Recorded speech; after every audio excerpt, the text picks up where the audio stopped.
big fireball.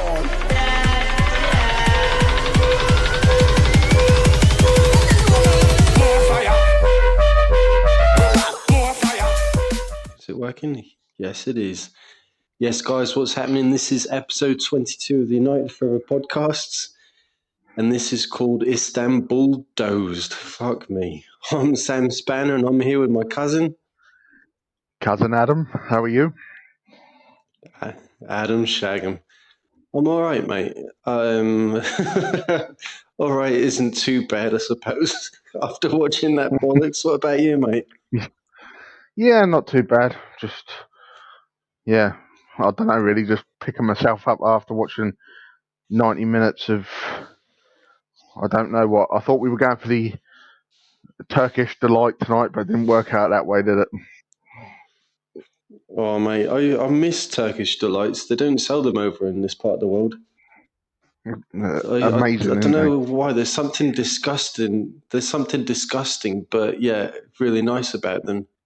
I can't really put my finger in it. I mean, put my finger on it or put my finger in it. Well, you can put your finger in it if you want. That's it. Oh, mate, clunge. So, what was I saying? Talking about eating weird shit. So the other night, actually, it was last night, I think. We ate something that David R would love. I hadn't had it in absolutely ages, mate. But we only went and had some beef liver. And beautiful. Mate, a pan full of beef liver. And it's not as bad as you think. It's actually edible. But, mate, it doesn't half give you the farts. Bloody 1 a.m, I was just so fucking gassy as anything. And I remember just having to get out of bed and try and do a discreet fart to not wake the wife and kids, you know? So I don't know if I'd mentioned this on a previous podcast, but I've got this legendary Irish colleague, and he said, if you want to not get in trouble with your wife, especially if your farts don't stink, is you've got to sort of pull your arse cheek a little bit open and then just control the gas as it's released. And you just get sort of like a controlled puff that comes out. So I had to do one about 1 a.m. to deflate. Went for a slash as well, because obviously the gas was pushing down on the bladder. And then about 4 a.m, mate, I don't know, but I was just like someone had stuck a bicycle pump up my arse and just inflated my belly again. And then come fucking 7 a.m, I was like, oh, mate, once again, but I actually had to go and release myself because fuck me. And the smell, beef liver, mate, just watch out. If David R listens to this, actually, we'll have to make sure he does listen to this intro because, mate, fucking hell, he'll know all about that. And I didn't even whack in the fried onions either. So if it was one of his liver and onion hot pots, mate, that would just be like times 10 in the intensity sort of thing. Brilliant. But oh dear. We're not so good. Mate, one of the highlights of the day, right, for me was when you texted me earlier. I was in a meeting, right, obviously with the boss and whatnot. And the colleagues were sort of talking about a problem that they were having, and it wasn't anything related to me, thank God. So I was like cheekily looking at my phone under the table, and when I got that message about your sister's typo, cousin Laura, mate, fucking hell, that really made me chuckle. Oh dear. Can you just go through that again, just for the record? So, what the fuck was she trying to say? Because consulting the data. Right, hang on, because she sent are you on about the photo of her pumpkin as well, or just a bit at the bottom? A bit of everything, really. Because, mate, Because something yeah, about a because car.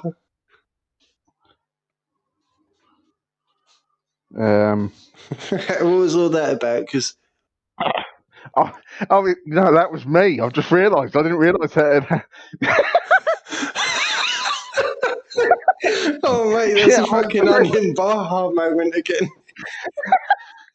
Maximilian Allegri. oh, mate, you Yeah, legend. right. So he sent me a photo of So, their pumpkin, and I've put, why does it look?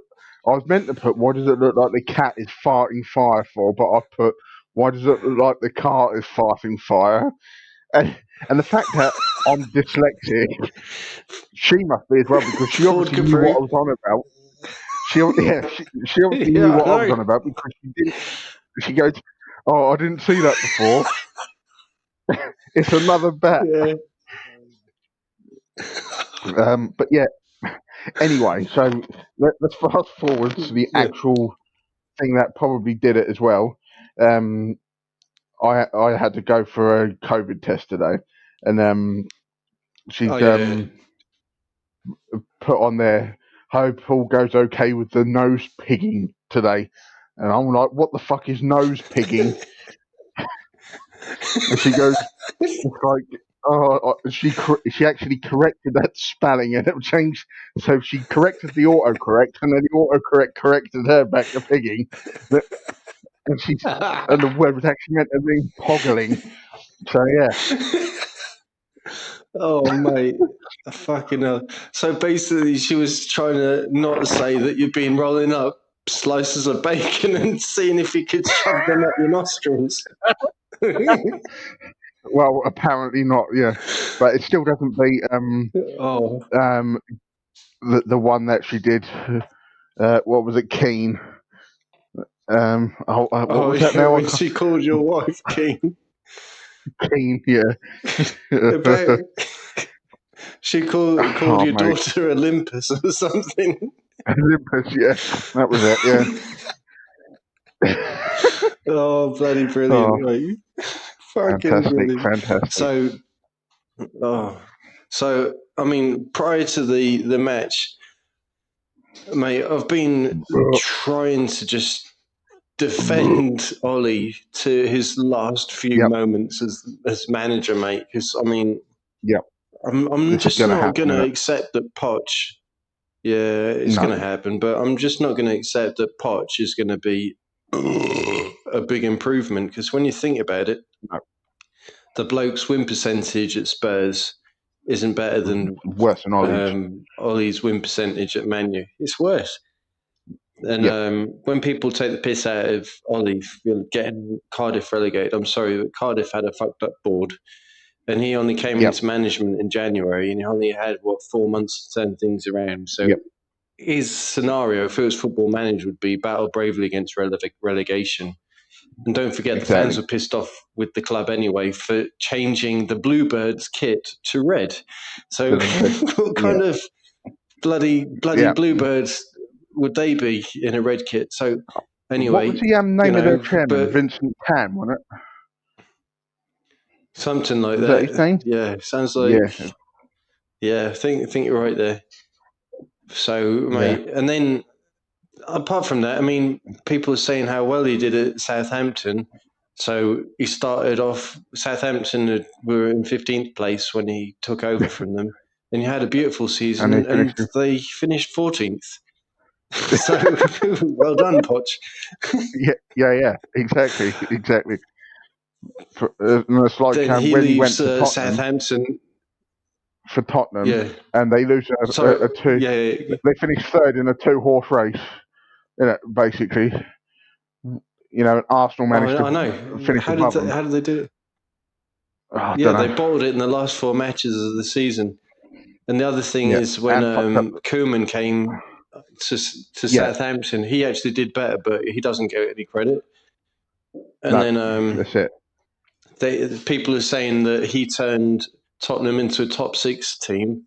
And I was thinking, hold Yeah, on a minute, what about Harry Redknapp and Juan de Ramos yeah, before him? Because since Yep. 2009. You know, they'd consistently achieved top six, and I Yep. thought even bloody Redknapp with Nico and Jermaine and Crouchy Oh, played better football than Crouchy. Podgers, Dele Alli, and Posse. That's it. That's brilliant. You know, whenever you see a Tottenham job come up, you always get that meme on the internet, innit? Of Harry Yeah. Redknapp on the phone and a speech bubble saying, "Come on, Crouchy, I'm pulling Jermaine and Nico out of retirement." That's the one. Brilliant. Oh, mate. I used to think that, you know, their football was quite all right, you know. I'm talking about Redknapp's football. It wasn't too bad. And I thought Yeah. that all this hysteria around Poch at the minute's a joke. And as I've said many times, that Poch just said the most stupid stuff in his press conferences, like winning silverware is only good for building egos. What a load of bollocks, mate. Yeah, no, I mean, that's why I take the that's a piss out of quote of a people manager. online. You know, that's a quote of a manager who's never won anything. Do you know what I mean? It builds big ego. No, it doesn't. It builds a team that can win. Of course. Yeah. Totally, Yeah, mate. And it's recognition for their success. So he's got to change his philosophy if he wants to actually manage a proper big club. And also, I've said many times that Poch couldn't open a restaurant because he ain't got no silverware. So I'm sort of hitting the snare drum yeah, twice and then the cymbal because, I mean, fucking hell, mate. yeah, exactly. People have got to literally just wake up a little bit to and smell the reality. Yeah, And the board is going to yeah, be the same. You're still going to have to work under yep, Woodworm and bloody Judge and yep. the rotten And Glazers, Joel mate. So and Avram. yeah, all those knobshites. So Yeah, it's not right, good. dare we talk about what happened tonight? We can do. Because So we're going to put a yeah, parental I advisory in mean, here because there's going to be a lot of swearing. Because yeah, mate, it was just a pile of wank. Yeah, I just it was look, shite, right, really, really bad. right now he said, you know, like we've been speaking about the last few games where we said, you know, we after the PSG game we felt confident, and then the games leading up to that it was like our heart didn't skip a beat when the ball went near the defence. As soon as I don't know what it Yeah, was, yeah, but tonight when I saw the lineup and I saw, I don't know what it was. There was just something about the lineup and the way that we were set up. I was like, oh dear, this isn't going to be good. And I thought, this is yeah, something we're going to get undone somewhere on the pitch tonight. What happens? totally. We get undone. You know, poor Dean Yeah, Henderson, first his debut in the Champions League, and he's had to pull a ball out the back of his net twice, both of which I have to yeah, add I was know. not his fault. Was not his fault. No, I mean, he was right to be shouting and slapping himself on the floor and whatnot. Because, I Yeah, mean, the first goal, mate, oh my God, what the fuck happened there? We do a stupid short corner, and I am sorry, I'm anti short corners. Whip the yeah, bastard right into the centre of the box yep, and get your tallest players on the yep, end of the ball. No pissing about with yep. the ball. And what the fuck happens? The Pissing out defenders of it. forget themselves. And I thought they were then that centre was just forwards. a shock and horror goal. I know. Yep. You know, I at the end of mean, the day, what with that I short corner, don't understand what happened. Yeah, yeah, with that short corner, literally, they were pricking about on the edge of the 12-yard box, and all the players were in the box yeah, waiting for the ball to be whipped in. And I know. I don't know what it was, but all of a sudden, Istanbul just stepped up and pushed up the field a little, not very far, but enough. And we lost the possession. And then within a matter of Yeah, 10 seconds, if that, Demba Ba, which I didn't even realise he was still playing football, but hat off to the lad tonight. Um, yeah, he basically calls for the ball, and the boy just runs, and there's nobody around him. yeah. Nobody around him. You've got who was it who tried to chase him? Was it Twanzebe, wasn't it? I don't even think it was Twanzebe. I think it was. Do you Or was know it what? I can't Matic? remember, mate. But I thought it was actually. I think it was a white guy. All right. Right. So that was either going to be. Well, let's just say it was a zebra trying to chase Zemba Bar. So Yeah. Basically, and yeah, he just he that was you know when I used to do like training with like the young kids and stuff. That is errors that like, yeah, and even Martin Keown said it on the commentary tonight. This is an under 10s mistake. Do you know what I mean? You know, you've got all your totally. players forward. No, I You have agree. at least two people on the halfway line for this reason, and quick people, Yeah, mind you, yeah. And yeah. basically, that was got to be the easiest goal that Demba Ba has probably scored in his career. And Totally. he's probably just been paid 20 grand for that goal because they all have goal bonuses, don't they? So that's the quickest 20 grand or whatever he gets paid that he's ever made in his life. Yep, that Without was any, just instantaneous. he didn't even have to exert himself. He Do you basically, know what? I mean, yeah, he's actually a decent striker because he had like a very good Premier League record where he got something like 40 something goals in 90 matches or something. So it was just yeah. over. I think that was Sorry, just I can't remember. I can't really shit a maths at the minute with this beer. It's gone straight to my head. So basically, it's a goal almost every match, something like that. I'm having a bit of a trigger moment here, mate. Hang on, let's So work this out. So how many? one So plus yes, one about is three. it's a goal about every. Is it 1 point? So Let me this work is this out. Is he family like 1 genetics point? right now. Yeah, full on retardation. It works out at a goal every 2 games, I think, something like that. More or less, we can round up the numbers, mate. So Yeah, it's going to we'll be leave it something as like that. that. So he did all right, but he was a bit Yeah, stupid to leave Newcastle. I mean, he went to Chelsea yeah, for some bloody Abramovich dollars and whatnot, but exactly. or rubles, sorry, not dollars.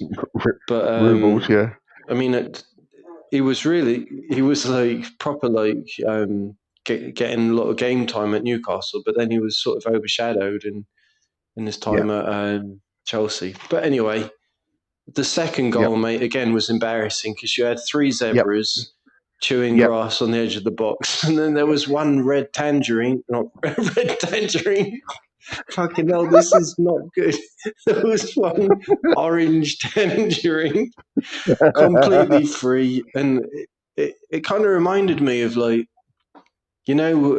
back in the day Yeah, before like FIFA was like pretty amazing. There was like on the old PlayStation on the computer there was Actua Soccer, and yes, I remember that the programming was terrible, and sometimes the yeah, defenders would go into like fucked up tard mode where they'd like run off the pitch and continue like running through the crowd. There would be like some glitches in the game, and now and again there would be like magnetism mode where players would just run into each other and they'd keep running into each other. So the same thing happened tonight.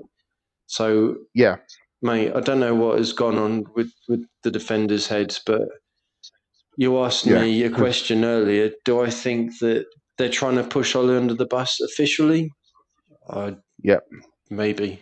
That's all I'm going to say, yeah. mate. You know, at the end of the day, for Maybe. that second goal, you got to take your hat off to the lad, because that was a screamer of a goal. Yeah, it was. Who was it? Is it Visca? Was it? I think. Mate, I I ain't think that's even his going to name. try to pronounce any names. That's why I'm just referring to them as Istanbul B. It's like Grandad when he's trying to pronounce weird names. It was like, Yeah, you know how pissed off he'd get at Adebayor, like yeah, ballooning the ball over the crossbar watching Match of the Day. He'd be like, who the fuck's that Abideo bloke? And yeah, and also back in the day when we had Fabian Barthez as our goalkeeper. He'd be Yeah. like spitting spittle at me when he was trying to say his name. He's like, "Who's this Bethesda Pratt?" You know, and so Bethesda. I thought, "Oh, mate, Grandad, you're so The funny." best one is So when he tries to say Galatasaray. That's the best one. That's fucking hilarious. That is. oh, I remember that. Oh, bloody Galatasaray. brilliant! Galatasaray. Yeah. Yeah, Ali Guri. Sorry. And mate, when he comes back from the dentist, he's like, "Oh, I don't understand this Arajawulu pulling all my teeth out." So I always blame the dentist. Yeah, but Grandad, you do live on about a bag of sugar a day since you're fucking post-war sort of thing. Yeah. So the dentists are to blame, not his poor diet. So brilliant. Well played, Grandad. Sticking up for yourself like no other. The best one, right? Was mate, I know we're kind of deviating from the whole subject here, but the last lockdown, doesn't matter, I went mate. to see if he needed anything from the shop. He's like, Yeah. he's like, oh no, I think I'm okay. And then he's like, actually, when you go to Tesco's, can you go down there, cake aisle? I was like, here we fucking go. And he's like, yeah, they keep this multi-pack of cream cakes in the fridge. Can you buy me it, please? I was like, yes, okay. Is there anything else you need? Oh, no, that's fine. So I went and bought him this bloody multi-pack of cream cakes. And then I got back, and then he thought, oh, yeah, no, he actually needed some, like, essential items, but he's like, oh, that's all right, I've got my cream cakes. I was like,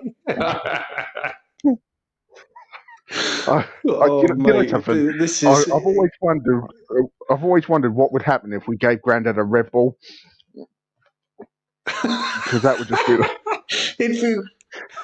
mate, I know his breathing's terrible nowadays, but mate, he'd have to like literally wear arm protection because the bloke's hyper as it is, you know, just on his like 12 cups of teas a day and 3 coffees in the morning. Because the amount of times he ends up fucking bruising his forearms by pelting into the door handles. He'd need to wear one of those full-on dog training suits, you know, for police dogs. Yeah. It looked like fucking spare tire from the Crash Dummies. But he'd like rip like loads of skin off. I'm like, mate, sort it out. Yeah, I know. Take your door handles off. Go to round we're one. Going to talk. Yeah, I know. Or just don't have door handles. You can leave the hole in the door and just use your fingers to open the door, sort of thing. Oh, mate. Another thing about Grandad is when he's doing. Well, I was just going to say the last bit of banter about Grandad is when he's doing his washing up. Yeah. Like he always says, whatever you do, don't leave a knife or the bread knife, which is the sharpest knife he's got in the house, which isn't really a bread knife because a bread knife's more serrated. But fucking hell, mate. How many times has he sliced the end of his finger off and he ends up having to spend about 6 weeks with the condom on his finger? Yeah, I know. Does it all the time. And once it's healed, the cycle repeats itself, just like the bloody Glazers and recruitment and lack of recruitment. Exactly what I was going to say, mate. It's the cycle of shite, honestly. Brilliant. The cycle of shite. Mate, it's like the Lion King. The circle of life, but the circle of shite. Cycle of shit. Yes. Talking of shite, right? I've got to talk about this massive pile of shite. Yeah. Right now, this has 2 halves to it. The first part is he did actually attack tonight. The second part of it, defensively, it was shocking. Do I need to mention a name? Yeah. Luke Shaw. Sure. My God. Yeah. Luke Shaw. Seriously, mate. The bloke just pisses me off, and I thought we'd turned a corner, because he played a couple of good games, but Yeah. he's now back to me actually hating on him on a regular basis now, and that's not good. And the reason why he's turned shy is No. because he hasn't got any competition at the moment because Tellez is still out. He should be back at this weekend, I think. His isolation's over, I believe. So that'd be interesting to Yeah. see. But, And Brandon Luke Shaw, Williams has just been shunted, really. again, He hasn't had a look in. No, but I But have he's to not a take my hat natural off to left Shaw. back anyway, so. No, he's not. No, but with Shaw, he nearly did score tonight, didn't he? He Yeah, pinged that he cross nearly in did. that I can't quite work out if he was pinging a cross in or if he went for a shot and it went wrong. A bit like what happened with Bruno when who was it? Passed Maguire. That was it. He It was put that ball over the top. slab edge. Yeah, and Bruno hit Yeah. it. But do you remember? This is going back back in 96, 97. I always remember Okay. it was actually Tottenham, and someone passed the ball through ball to David Ginola, and he hit the ball, but rather than going forward, it went sideways and literally into Rowhedge. And I'll try and find the YouTube video of it and send it to you. It is the Oh, greatest thing on the mate. planet Yes, because mate. it was fantastic. But yeah, that was a bit. And when Oh, that mate. happened tonight, I was like, well, we're not getting anywhere tonight, are we? When Bruno's not firing on all cylinders, we might as well pack up and get back No, on the flight home now because we've already lost. But I know. yeah, it's just, I mean, it I was just. just. I I don't know.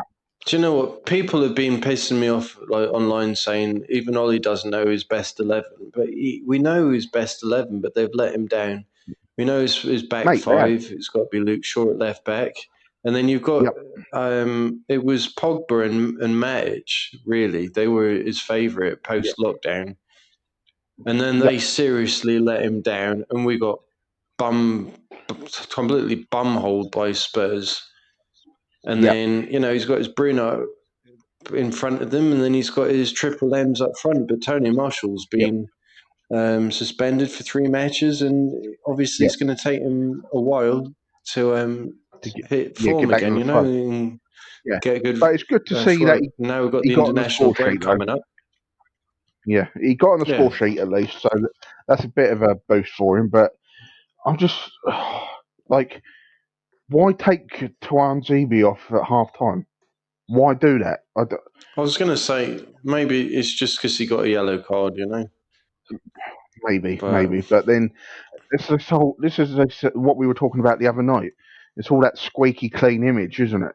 Now, possibly. Before I continue with what I'm about to say, I'm not for a second saying that Ollie out or anything like that. Because I've said this all along that I'm not an outer, right? But if he has done that for that reason, that is not how you win games. Because basically, then the rest of the team are like, oh, well, Axel was on a yellow card and he's been pulled off, so I'm not going to actually put in 100% on my challenges because if I get carded, I'm going to get pulled off. Do you know what I mean? It's little things like that.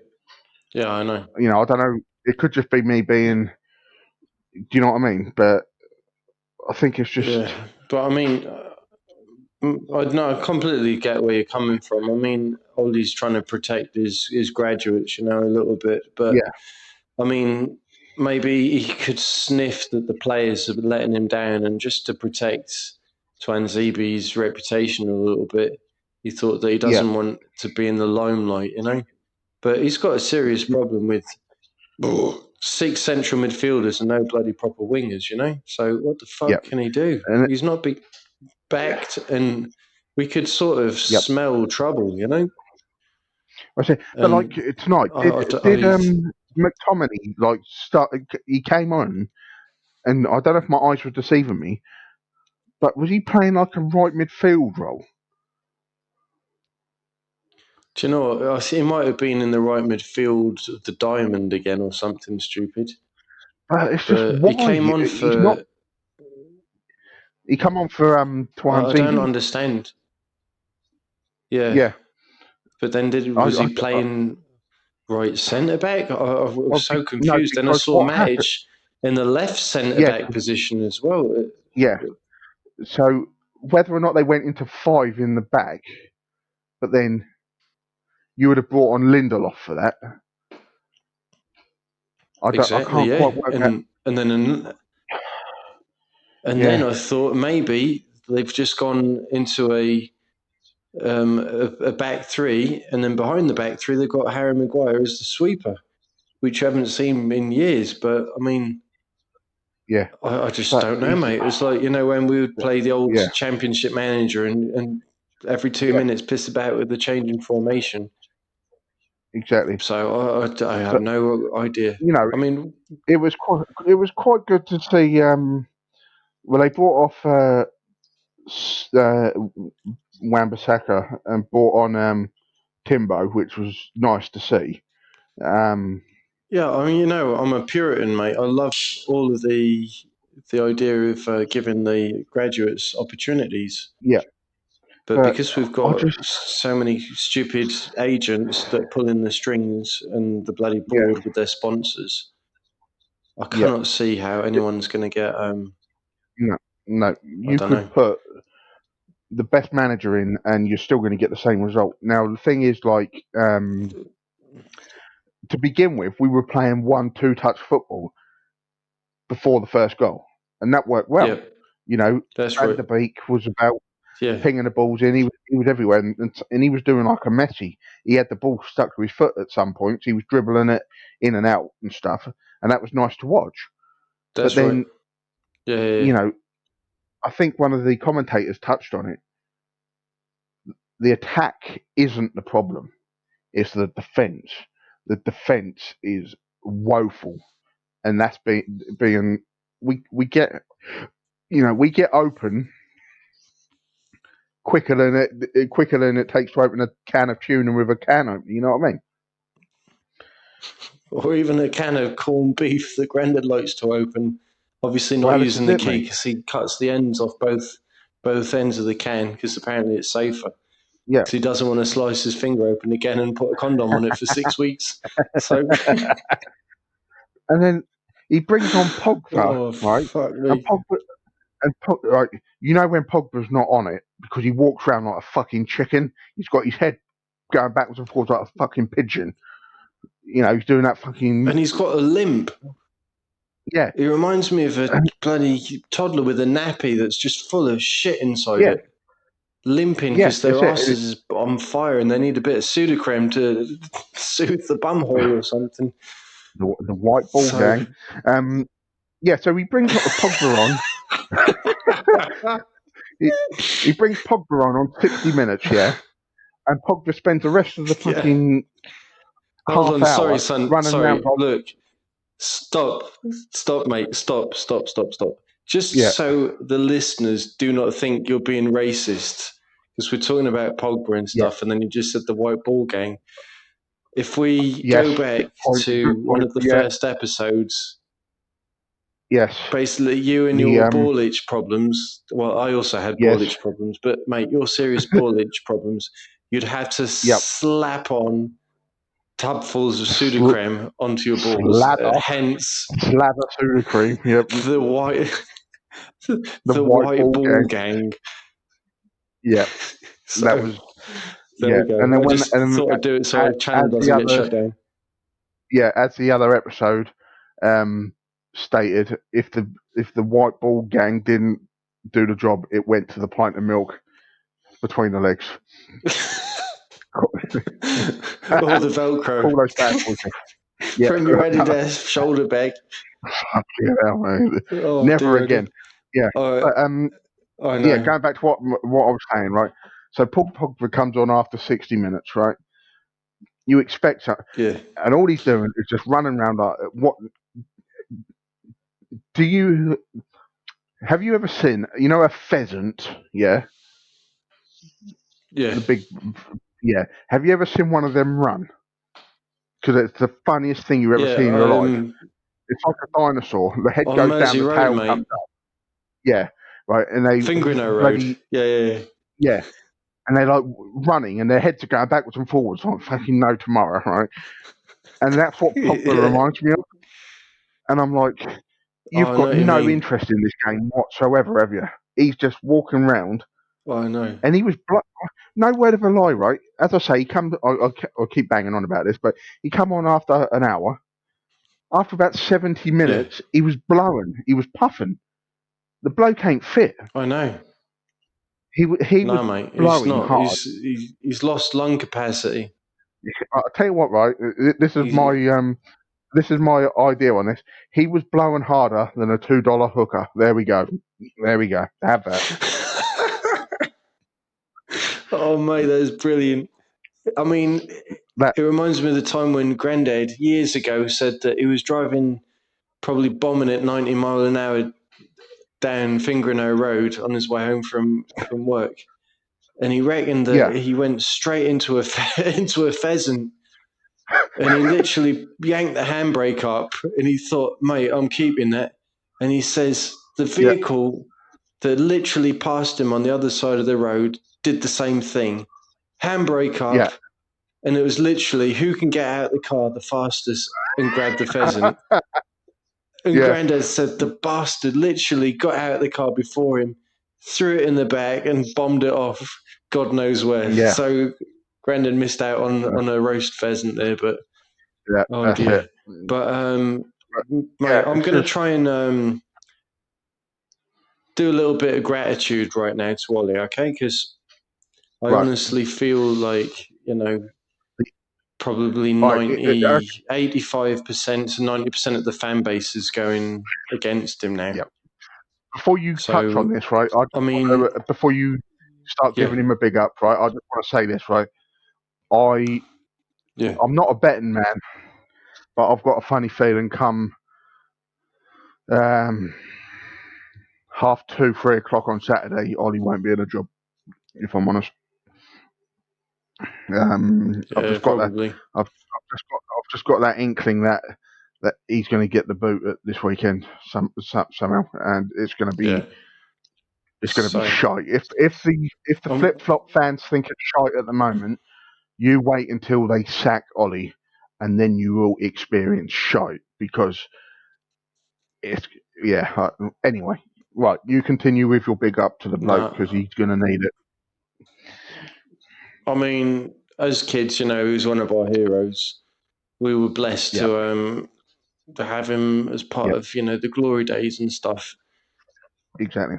And then post Fergie, there was just so much darkness, I thought. And then I remember your text message. I actually found out about Ollie getting the job through you. Just looking at my Yeah, phone randomly, first thing in the morning, and I was like, "Oh, mate, this is amazing news!" And then yeah, the football was amazing, like the yeah, best start to a United managerial career. yeah, But at the same time, he was having to just sort out so much of the psychological mess and the physical yeah, mess that the players were in from yeah, Mourinho's regime. yeah, He broke the record in the Champions League for overcoming a 2-0 deficit in the yeah. knockout Ever, stages. yep, And ever, then he got his fixed contract, and then exactly. And then he got his yep, fixed contract, and then things yep, started to go down the pan again because you've got players worrying about what's going to happen with their contracts. The board only offering yep, stupid players like Sir Jones, yep, amazing contracts, which didn't make sense. yep, Then he eventually got backed. So we got Slabhead, we got yep, Aaron Wan-Bissaka, and then we got yep, Dan James. yep. Am I missing anyone? I don't know if I am, mate. Bruno. And I thought, all right, that's nice. No, that Bruno came in January, but then it Oh was yeah, a with rocky Ingalo, road. wasn't it? Yeah, that came late. That's right. So it was a bit of a rocky road, and people were saying, "Oh, we haven't got a replacement for Herrera and all of that." And I was thinking, "Oh well, I just really want Ollie to just, continue breaking his records and go on his beautiful runs." And I was enjoying Yeah, the football at times, but then again, we were getting absolutely hammered. He got some nice milestones. First ever yep, manager to beat Pep not just twice but 3 times in a season. Frank's banked Yep. Lampard 3 times as well. And Chelsea had always been a traditional fortress where we'd barely ever go and pick up points at Stamford Bridge. So that was brilliant. Yep. And first team to take points off Liverpool. Yep. And I just remember how he was on the brink of getting the sack in January. And I was like, he's just not had enough time. He's only been back with No. less than a handful of players. Yep. Then come January, he was dealing with problems with Marshall being inconsistent due to, mild Yep. injuries. McSauce, who was previously one player of the month, did his knee in and he Yep. was out. And things were turning against him. You've got to depend on Andreas and Lingard to give you the goods. Yeah. The very last minute, we managed to sign Bruno, and then we managed to sign Igalo. And I just thought, mate, I love Igalo's passion. Yeah. And, mate, we went on an incredible run. And I thought, wow, this is amazing. He got momentum and he finished third and he achieved, 2 semi-finals as well in the, or was it 3? 3 semi-finals, 3, I think. 2 domestic, 1 European. But European, when Pogba came back from his injury, he had to go straight in the team, and I wonder why, because the fucking agents and the sponsors and all that bollocks. And the core of Fred and McSauce disappeared. And sadly, they're being scapegoated big style, when I think actually Pogba's more of a bigger problem. But in the summer, the bloke wasn't backed. And we didn't get a right-sided player, which we've been screaming for. And we needed more defensive recruitments, and we didn't get that either. So I just feel sorry for the bloke. And don't forget, right? We did get a right-sided player, but he's a fucking unknown in Palestri. He's a right-sided player, but have we seen him anywhere?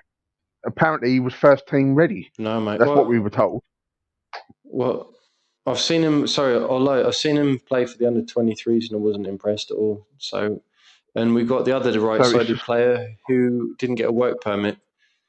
So I'm just going to say this: I have really enjoyed the buzz that he gave us. He went on some record-breaking runs, and sadly tonight his away consecutive win record has come to an end, and that is like the best that we've ever achieved in the United history. So thank you very much, Ollie, and I love the fact that you broke records with introducing sort of graduates as well.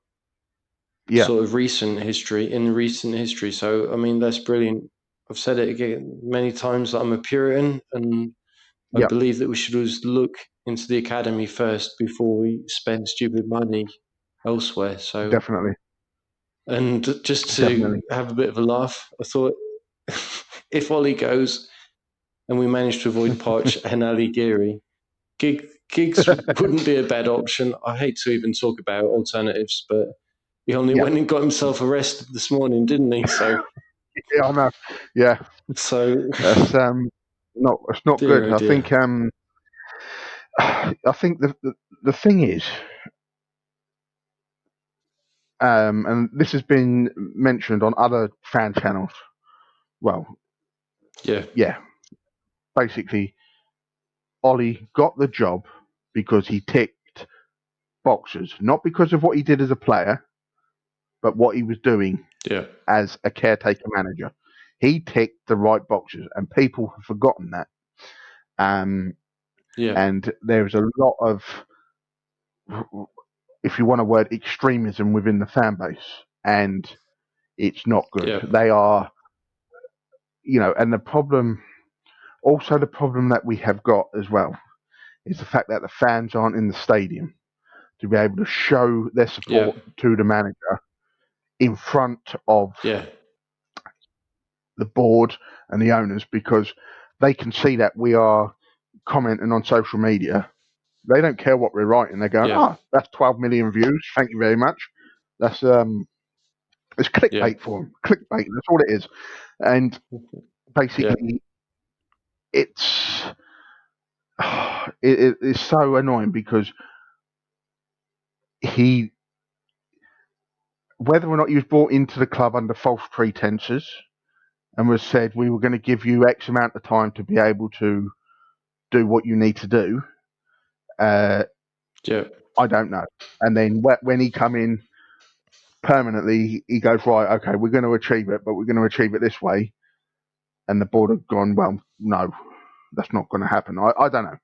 And we're never going to know that, are we? But I think it's just, No, it mate. is bad that the amount of slating the manager's getting, and does the I'm going to manager say have one that much? last point before we wrap it up. Yeah, Because we're on minute 45 now, mate, and it's going to be a huge video to upload. Yeah. So I'm going to say this, right, that we are experiencing a caviar syndrome, because we'd been served the finest caviar on a plate for decades under the Fergie era. Yeah. And now, post-Fergie, it's literally like fish fingers, mate. And if you're lucky, from time to time, you're allowed to have a bit of a tartar sauce dip. And we've just got to realise that there ain't no more caviar. Yeah. But if we're good enough, we might be able to upgrade to scampi. Yeah. But I'm sorry, but as long as the Glazers are in charge, I cannot see anyone taking us to the finest caviar days. So, especially in our lifetime. So that's the reality. We need to wake up and realise that, sorry, if we ain't backed, then we ain't got a structure at the club for a manager to succeed. So that's that, Exactly. mate. I don't know if you've got any closing words. Yeah, I echo what you're saying there. We could have Jurgen Klopp as manager. We could have Conte as manager. We could have We've already whoever as had manager. Mourinho and Van Gaal with top CVs. You could have the who's the geezer at Bayern Munich at the moment? Tuchel. Is it Tuchel? Flick, isn't it? Bayern Munich. It was the caretaker manager who got the permanent position. That's I think his name's Flick or something, like Granddad's old nickname. Yeah. So, it's you could have any one of those managers, and the end result would still be the same, because they would not get. They might get backed for one or two transfer windows, but then the closed sign comes down in the board of directors room saying, you have withdrawn enough money out of my dividend this year, or for this financial sector, we're not giving you any more money, and we're not going to back you anymore. No. And that's basically what's happened. So to sum up, the circle of shite keeps going round and round. The circle of shite does go round and round, mate. Let's hear your ending words, mate. We want Allegri. Nah, mate, an onion bar. Okay. Half a cat. Over. It's over and out from me, mate. Over and out. Over and out. And the circle of shite. What the fuck? I can't even find the stop button. Oh shit, what have I done? Here we go.